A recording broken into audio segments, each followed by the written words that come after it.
Hey everybody, this is Donn Aaron, and I'm here with you today to talk to you about some bubble harmonics.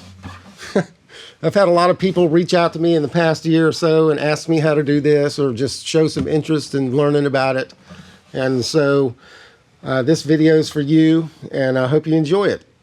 This is basics of bubble harmonics would be, and I'm going to jump around a little bit because there's probably 6 or 7 different things going all at once, and it's kind of hard to explain from a starting point. So I'm just going to jump right in, try to show you a couple exercises at first to get started, and a couple tips. So I'm using open tunings, and that's kind of the beauty of this, is you can, come up with 1,000,001 different tunings that inspire you, actually.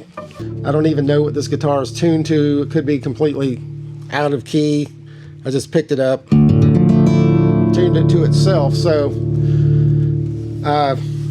starting at the 12th fret, I'm going to work up here for now with the natural harmonics at the 12th, 7th, and 5th. And then those harmonics repeat again up here around the 19th fret. You've got the 7th fret harmonics. And then somewhere in the middle of the sound hole, or just off to the right of the sound hole, you've got another octave of the 5th frets. So it's the same notes.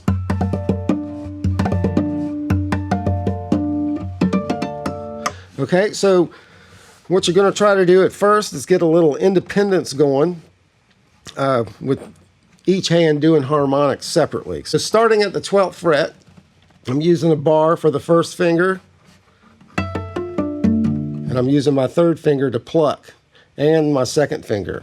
So do 3 notes at the top with the third finger plucking, and then 3 notes starting on the B string with a second finger plucking, and you're pulling up, and then back to the third finger at the G string and second finger at the D string.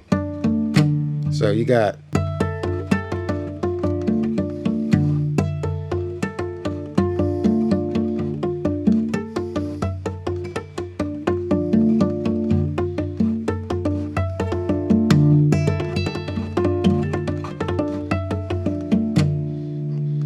okay, and now it's starting to hurt right here and right here.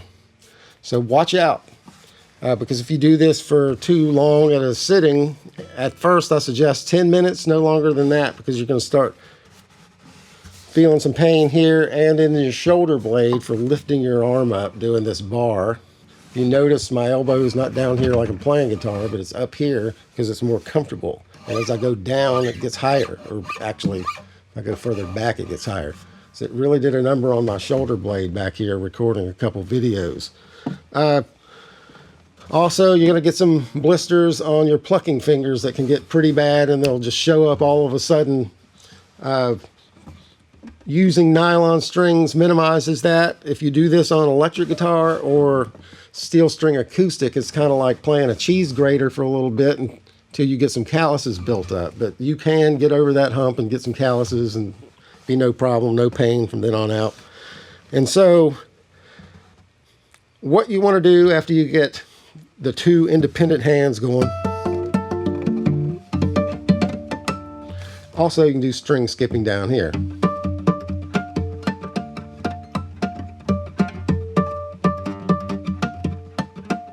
That's good exercise because you're using 2 fingers behind a bar, and it really starts to build your muscles up.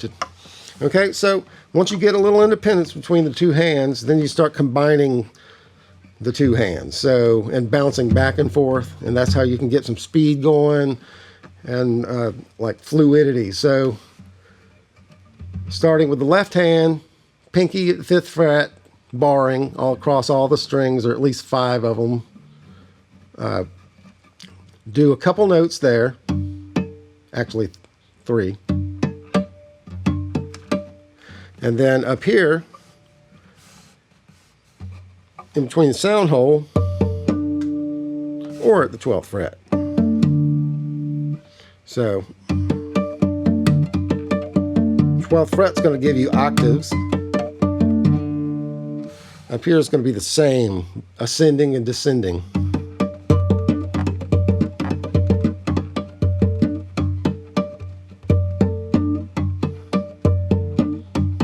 So just try to get those 3 notes under your hands.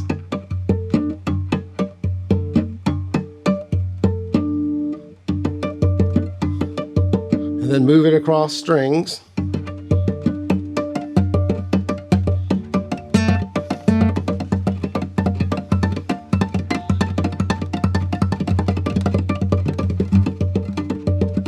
All based on this.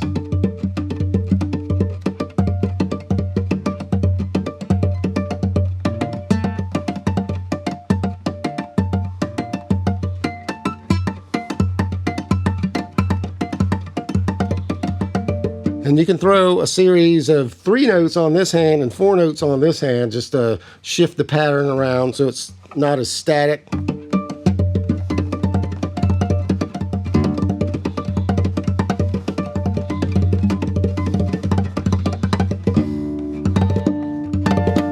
There's not as much tension on the guitar string, so this has got some D's in it, I believe, or if you play in drop D or something like that, or an open D tuning, it's going to be a little low, so the tension isn't going to be as tight, so it's going to be a little harder to get it to pop, because when you pull, it's going to want to pull down with you before you release. It makes it easier to do it closer to the nut. Not the 1st fret, but the 2nd fret and 3rd fret.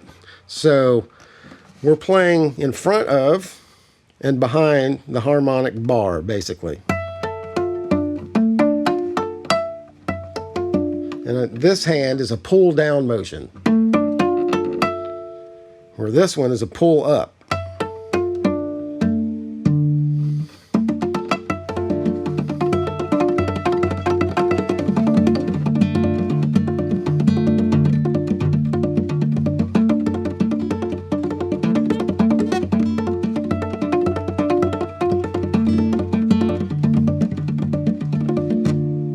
Okay. Another thing with this is the mathematics and physics itself of these harmonics. So at the 12th fret, you have an octave of the open strings, obviously. But at the 5th fret, you got the octave up from this. So in order to jump octaves really fast, if I'm barring harmonics with the right hand, and I'm barring harmonics with the left hand, that if both of those bars are actually down touching the strings, everything still rings out. The only difference is it kicks it up an octave from the 12th fret and laying your finger across the 5th fret as you're playing all this. So just simply just 1 octave would be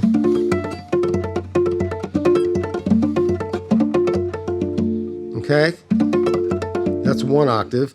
And then I do a rolling motion where I'm taking my finger and rolling it like this off of these harmonics at the 5th fret to jump up an octave from the 12th. So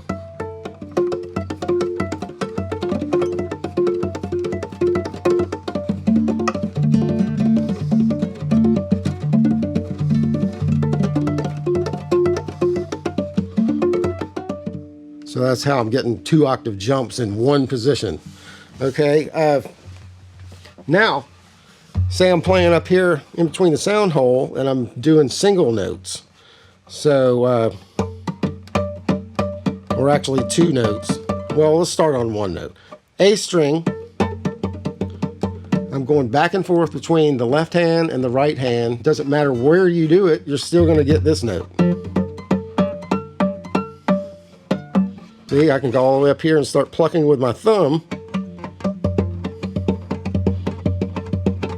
And sometimes I'll do that because I want to be in this position. After I do something up here, I want to jump right into this position. So that's why I move from here up to here. Wherever I'm playing, it's easier just to kind of pluck there sometimes to do a transition. If you add a capo say to the 4th fret or even the 3rd fret, it's going to add a lot more tension to the strings and kick the harmonics up higher in pitch so it sounds more like a music box. And that's really cool effect.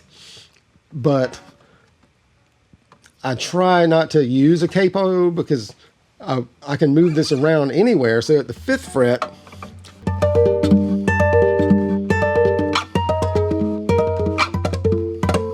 you know, it's just the old Lenny Breau 12th fret above, tracing whatever that is. So you can move this around anywhere and do these same plucking techniques in front and behind of the note. So you just have to shift what finger you're plucking with. So if I'm barring it at the 5th fret, then I'm going to start plucking with my 3rd finger or 2nd, but the 3rd finger gives me more power.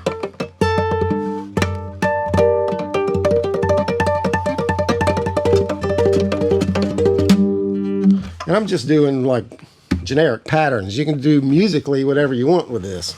Okay, once I got all that together and everything's bouncing back and forth, and like with these single strings, if you do 2,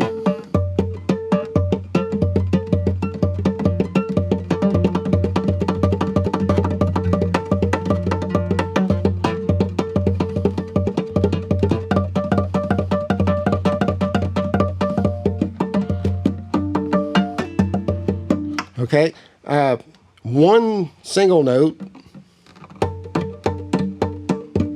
it's almost like alternate picking, but in front and behind the note. Then I start hammering on down here to get some more power.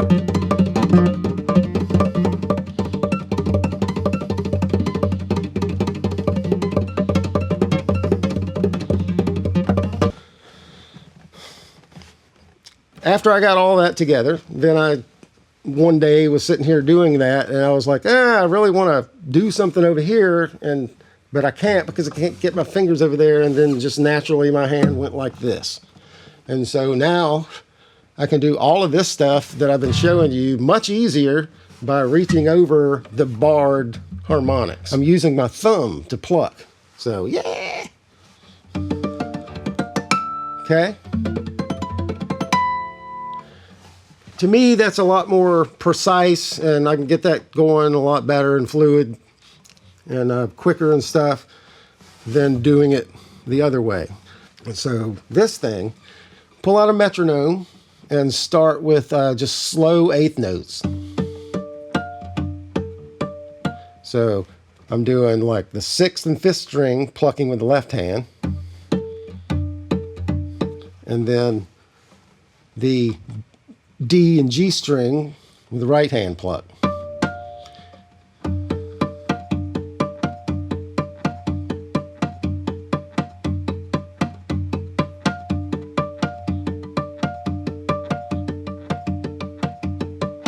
Okay, and then stagger it on different strings.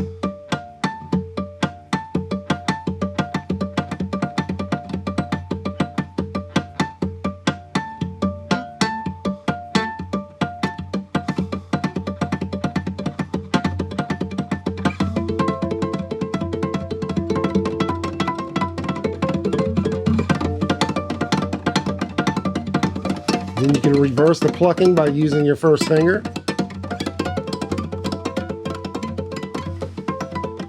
You can do string skipping.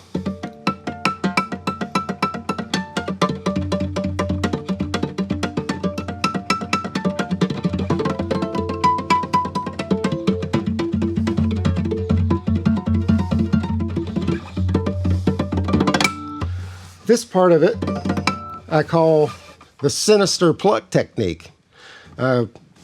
Sinister, the definition I didn't know till recently, actually means left or of the left. And I'm left-handed, but I play right-handed. And so I can do some things way better with my left hand. This hand's a little stunted as far as finger picking and, you know, like Mean Street and stuff like that. But I sure can do it with this hand. So I've got it, my left hand, my good hand, on the fretboard. And sinister just means, to me, in calling this part of it, and I'll get to that in a little bit because it's dealing with fretted notes too. It just means to me that it's on the left, the sinister pluck technique.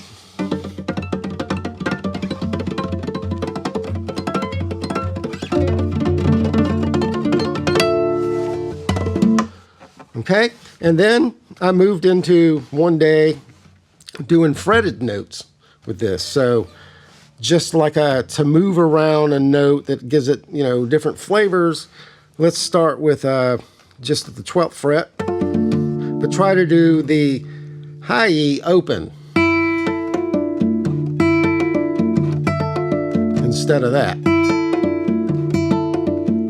And you want to bend your finger up. If you see it's a little concave from doing this, trying to bend it up at the tip so I don't hit that high E.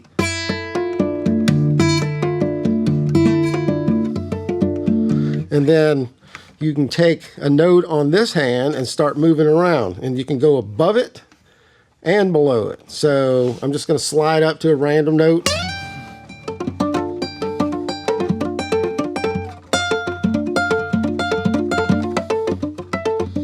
Right there, I jumped to the harmonic instead of a fretted note.